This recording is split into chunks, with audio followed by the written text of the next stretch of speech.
This is going to be one of the most special videos on our channel because thanks to your constant support, we were selected as one of the few creators who could access Rise of Kingdoms special test server so that we can go over everything regarding this massive upcoming patch coming very soon. We will take a look at the skills of the new archer commander Ashurbanipal, probably butchered his name, massive Christmas events, changing the look of your city skin, new Hall of Fame system, iconic equipment tiers, and much more. Let's go! And would you look at the number of gems on this account? Sadly, we cannot touch any of it. Huh? Starting with Christmas event, yes, we will have sharp eyes and quick hands, opening ceremony, arms training Suroli, etc. But the main ones are: one is Merry Cakemas, by far my favorite event in Rise of Kingdoms. For 7k gems, you unlock this middle column, and this gives you all that 7k gems back. And on top of that, you will get bunch of sculptures, gold stars, speed ups, and materials. So this is definitely an insanely valuable event. If you haven't saved up 7k gems yet, definitely go ahead and do that,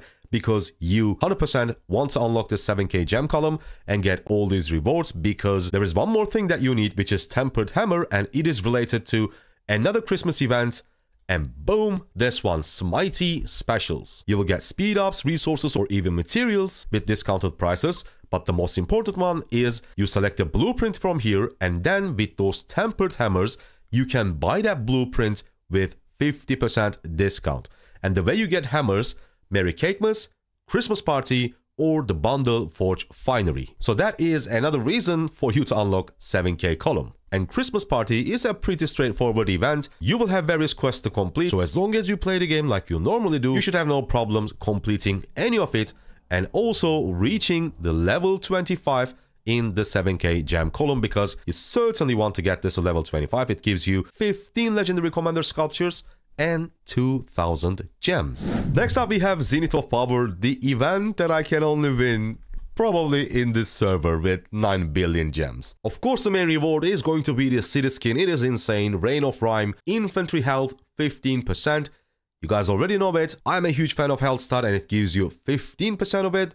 If you're an infantry main, definitely this is going to be the city skin that you want to equip. And on top of the stats, it looks beautiful. And speaking of beautiful looking city skins, let's quickly look at how can you transform the appearance of a city skin into another one. After you click on your city hall, you will see this new icon. To be able to do that, you will need a new item that's called Little Brush. If you want to transfer the appearance of a legendary city skin, you will need 60 of it.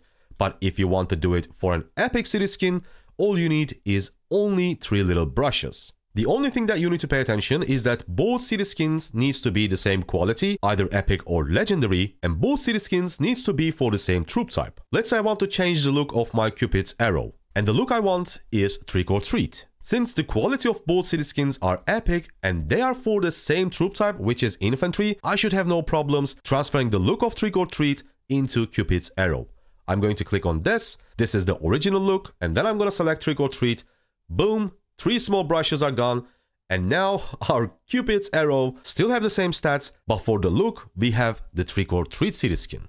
Let's apply this and see how our skin looks. Perfect. The next massive thing coming with the new update is Standing in the Hall of Fame. I wish I could play the actual song, but copyright issues. Let's quickly go over the rules. Hall of Fame requirements, non-conquest seasons. If your kingdom captured the Great Ziggurat in the Lost Kingdom at any point, at the end of the season, you will receive the Go Down in History event. In this event, you will be able to elect governors who made the greatest contributions to your kingdom to be inducted into the Hall of Fame. For Season of Conquest, the only difference is for King of the Nile story. If your camp occupied the Great Ziggurat at the end of the Lost Kingdom, then you will receive Go Down in History. In other stories, camps will be ranked by how many Outrak testimonies they earned. Kingdoms in camps that rank in the top half will receive the Go Down in History event at the end of the season. Listen to this. Inductees can submit a written speech which along with their name will be permanently added to the Hall of Fame. This is going to be insane. People are going to fight like hell for this. Before we go over the iconic equipment tiers, let's take a look at the skills of the new upcoming archer commander Ashurbanipal. Butchered his name again. Another AoE archer commander, deals direct damage up to 5 enemy troops in a fan, damage factor 1.5k.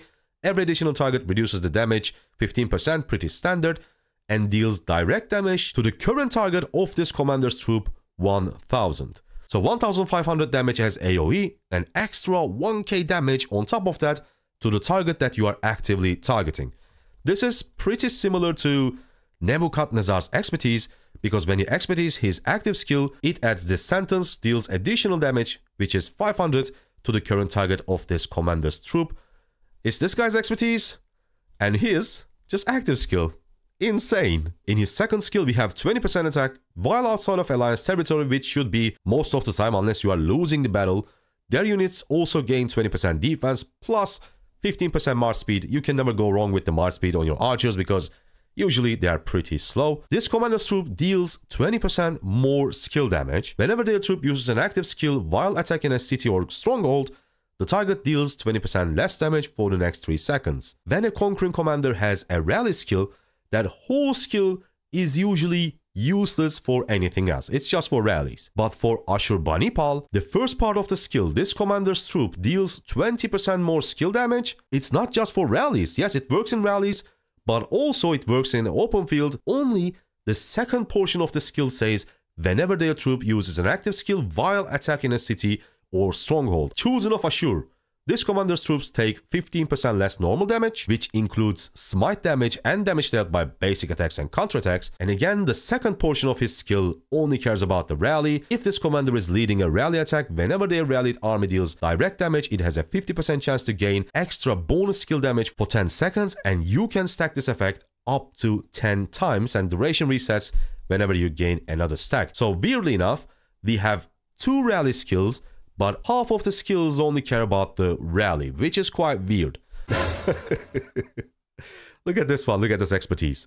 Whenever this commander's troop uses an active skill, it gains one of the following buffs, choosing random, for 4 seconds. Archer units, 30% attack, archer 30% health, archer 30% defense, troops deal more normal damage, troops deal more skill damage. It is such a weird mechanic. I think it's going to be crazy. First time ever seeing a skill like this. And Ashur, even though he is a conquering commander, I think just like Tariq ibn Ziyad, he will also be usable, like very usable, in field fighting as well. So if you only care about fighting in the field, I cannot recommend maxing Ashurbanipal. But if you are a rally leader who is also looking for commanders that are usable in the field fighting, apart from leading rallies, I think Ashurbanipal is going to be really powerful. Iconic upgrades next. This is how your screen is going to look after the update. Awaken. That's what we call iconic upgrades. Iconic level 1, we already had this in the game for quite some time. All you need is 1 iconic crystal and 20 million gold. But as you can see on the right, we have 4 more levels. It goes up to level 5. Iconic tier level 5. After the first level, after getting your equipment to iconic, this time you're going to need blueprints. Now, iconic tiers and the benefits, I mean the bonuses, may affect the absolute best set in the game. Like we might need to change some pieces for the most optimal min-maxed version of a legendary set. However, as I said on my first video regarding iconic upgrades, this is specifically min-maxing the power of your commanders. Think about, as a free-to-play low spender or even mid spender, how many times you refine your legendary equipment, because that also costs blueprint. I bet it's 0 or at least not much. And iconic upgrades are quite similar. Unless you are done with all your other marches, get them all those sweet equipment and accessories, I don't think you are going to be looking at iconic upgrades. This is for absolute endgame, mainly for rally and garrison leaders. But of course, randomly, just with 1 craft, you could get a special talent on a legendary, and in that case, you want to get it to, of course, iconic level 1 at least, and then you can work your way to iconic level 5. So overall, it is good to have something to work on once you get a special talent on your legendary equipment. However, in my opinion at least, this is going to be for majority of people the least of our priorities. Last but not least, they adjusted the authority of the Chancellor Alliance title, and now your Alliance Chancellor can appoint or dismiss the Warlord, Envoy and Saint positions. With this new title, you are basically becoming the hand of your alliance leader, like Ned Stark was for Robert. Just try not to end up like Ned. Hope you guys liked it, hope you guys enjoyed it. That was a quick summary of the upcoming patch. And of course, I want to thank the makers of Rise of Kingdoms for giving me this opportunity to bring you guys a live and full overview of the new update. I see you guys on the next video. Thank you for watching. Goodbye.